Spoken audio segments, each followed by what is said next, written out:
Hello everyone and welcome to an incredible game that was played in 2010 in the B group of the Chinese Chess Championship, and we have a 10-year-old Wei Yi at a rating of 28-38, and he's playing against Lu Qingnan at the rating of 24-26, so some 300 rating points higher rated opponent, but as you will see, that doesn't really matter for Wei Yi. And for those of you who may not know this, we are yes, continuing this Wei Yi mini saga, but you guys are enjoying his game so much that I thought, okay, let's throw in a few more. So yeah, for those of you who maybe do not know, he is the youngest ever player to achieve the rating of 2600, and he's the youngest ever player to ever achieve the rating of 2700. So he's the breaker of records. He just doesn't care.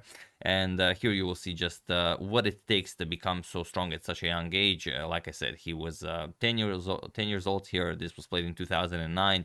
He's playing against 17-year-old Lu Qingnan here. Let's check out the game and why it's so important.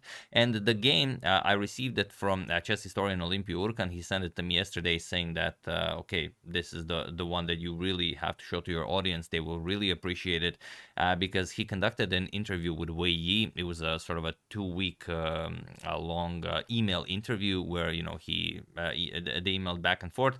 And then he asked Wei Yi if he has a game to recommend that he played, in a brilliant style. And this was some 2 years after his brilliant victory that awarded him that title of the immortal game against Cuban Grandmaster Lazaro Batista Bruzon that we've seen in the previous video. And Wei Yi himself recommended this game. He said that he doesn't have a lot of beautiful games, which, I mean, is hard to believe, but okay, obviously his standards are very high, and that this is the one that he could recommend to share. So let's see what Wei Yi shared. Let's check it out and enjoy. So Wei Yi with the white pieces opens with pawn to e4. We have pawn to c5 going for the Sicilian defense, and this is already a sign that things will go very bad for black, as Wei Yi. You just don't play the Sicilian against Wei Yi. We have knight to f3. Pawn to d6, and now pawn to d4. Striking in the center, knight to f6, waiting with the capture on d4, and just knight to c3. We have captures on d4 now, knight captures, and now pawn to a6, and bishop to c4, the so-called Lipnitzky attack. We have pawn to e6, transposing into the Sozin attack against the Scheveningen Sicilian.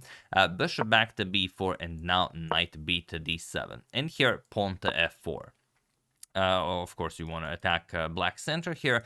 We have pawn to b5. Black replies by attacking white's flank here with pawn to b4 and pawn to f5. We have knight to c5 first, now putting pressure on that e4 pawn, and now queen f3, defending an e4. Bishop to d7, and now bishop to g5.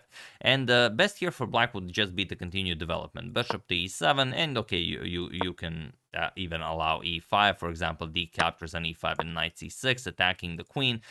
Captures, yes, king to f8. White did achieve a little something here, but objectively, black is the one who is better here. For example, f captures on e6 will be met with pawn to b4, and you just don't mind this as the knight here is hanging.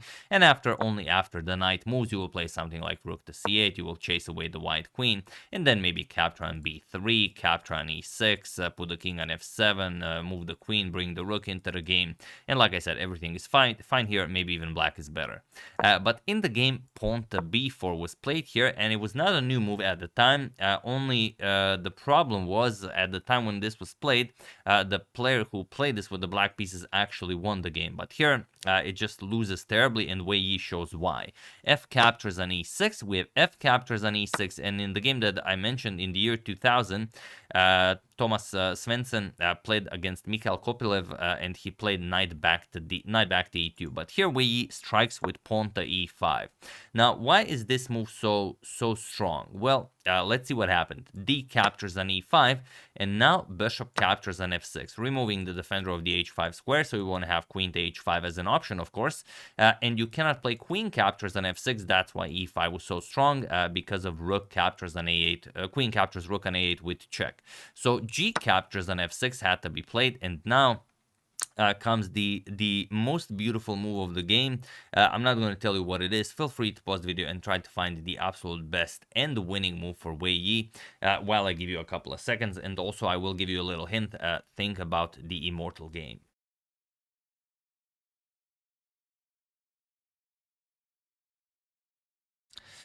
So, for those of you who were able to do it, congratulations on finding the best move for white. And for those of you who just want to enjoy the show, it is Rook 8 D1. I call it the Anderson move, as he, used it to create his evergreen game. And if you found it without knowing what the evergreen game is, even better. But in that case, do check out the first link in the description below. It will take you to Anderson's evergreen game. So what's happening here? You can capture the knight on c3. You can capture the knight on d4. You cannot do that. You can maybe do something about the queen to h5 check. There are so many moves you can play here.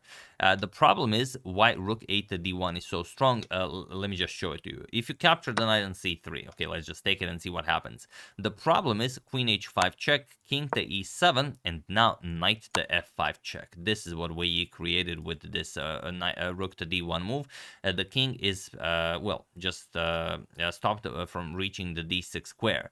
Okay, you couldn't do it even with the knight because the knight is now covering it. But after the knight is captured, now the d6 square is covered, and now you just deliver a queen to f7 checkmate. That's the point.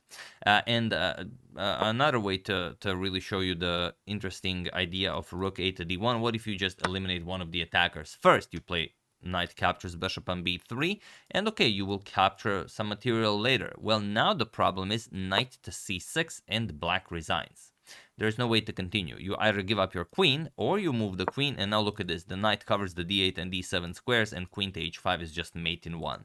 Absolutely sensational stuff by the 10-year-old Wei Yi. So in the game, Lu played e captures on d4, and now comes queen to h5 with check. Only move is king to e7, and now the knight falls with check. So queen captures on c5 with check, king to f7, now queen goes back to h5 with check, king e7, and now knight to e4. And now if you look at the position, let's count stuff. Black is up a pawn, but black also has a king on e7, and there's just no good way to develop this. We have queen to b6, but just castles king side. You don't care about the d3. You will play king to h1 to get away from check, and then it's actually black who will have to worry about the open d file. It's just one more thing for black to worry about, really.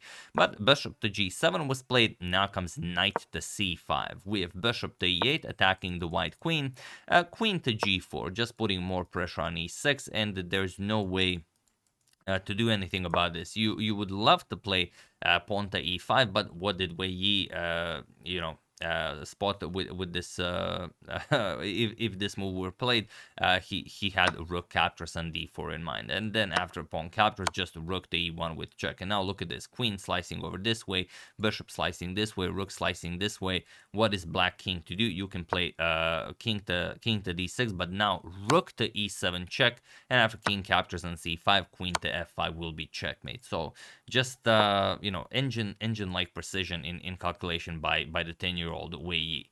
So bishop to h6 was played. And now comes knight captures on e6. There's no way to stop the breakthrough. Bishop to e3 with check, king to h1, and now bishop to g6. But it doesn't matter. I mean, you have a king on e7. Knight captures on d4 was played. Okay, even trying to figure out what to play here with black, you can't find a move. Just rook to e1 is coming, and that's it. Bishop captures on d4 was played, eliminating one of the attackers. Now rook captures on d4. We have rook h to d8 trying to trade off material, but now rook to e1 with check. King to f8 and king to f8, and now queen to f4. Now what's the idea behind the rook sacrifice? Well, the idea is if you capture it, just queen to h6 is mate in one. Look at the bishop here, look at the rook here, and the queen delivers checkmate along the dark squares. So instead, after queen f4, king to g7 was played, but now rook to e7 with check, king to h8, and now queen to h6. And it was in this position on move 30 that Qingnan resigned the game, as there is nothing more to be done here. And what's more impressive is that he resigns just not a moment too soon before Wei Yi sacrificed his queen. I guess he didn't want to allow a 10-year-old to sacrifice his queen, as well. He knew that this game would reach the media, and this would maybe ease the pain. But had the game continued, this is what would happen. So now, queen to g7 is the threat of checkmate. He could block with rook to g8, but then Wei just brings another attacker, rook to h4, and now the threat is, of course, captures, captures, and captures with checkmate. And once you stop it with rook to h7 to add another defender to h7, now comes queen captures on h7, bishop captures, and rook h captures on h7 with checkmate. So that's what would follow.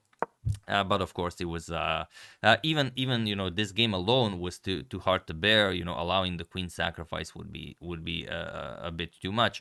But of course, that's why we analyze games, and we of course know what would happen. So a beautiful recommendation by the gentleman who recommended it. Sorry, by Olympio Urkan. He often suggests very nice games, and I'm very, very thankful for that. And I mean, what a game, 10 years of age, reminds me of 10-year-old Josh Waitzkin sacrificing his queen for that beautiful Qingnan against what was his opponent's name? I think it's Frumkin, but I can't really be sure. If I made a video on that, I can't even remember. I will put a link also in the description below to that. So if you haven't seen it, do check it out. There will be the Evergreen game if you haven't seen that, and also the King Hunt that I'm talking about if I made a video on that game. If I haven't, I'm gonna make it. And yeah, we're gonna continue the Wei Yi saga a little bit longer. Next game is the game that got Wei Yi his Grandmaster title, and that is the game against none other than Maxim Vachier-Lagrave, who he defeated with the white pieces. So stay tuned for that.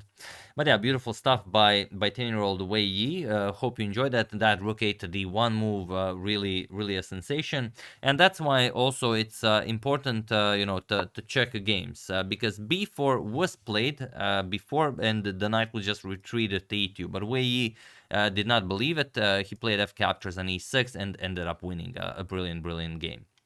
So, once again, hope you guys enjoyed it. I would like to thank Samuel Kane, Gerhard Henkelman, Jeremy Antifos, Carl Weinberg, and David Gasparian for your contribution to my channel. Thank you a lot. I really appreciate it. As usual, you can check 2 of my previous videos here. Thank you all for watching, and I will see you soon. Continuing to check up on your wonderful suggestions, such as this one, and whatever else happens in the chess world.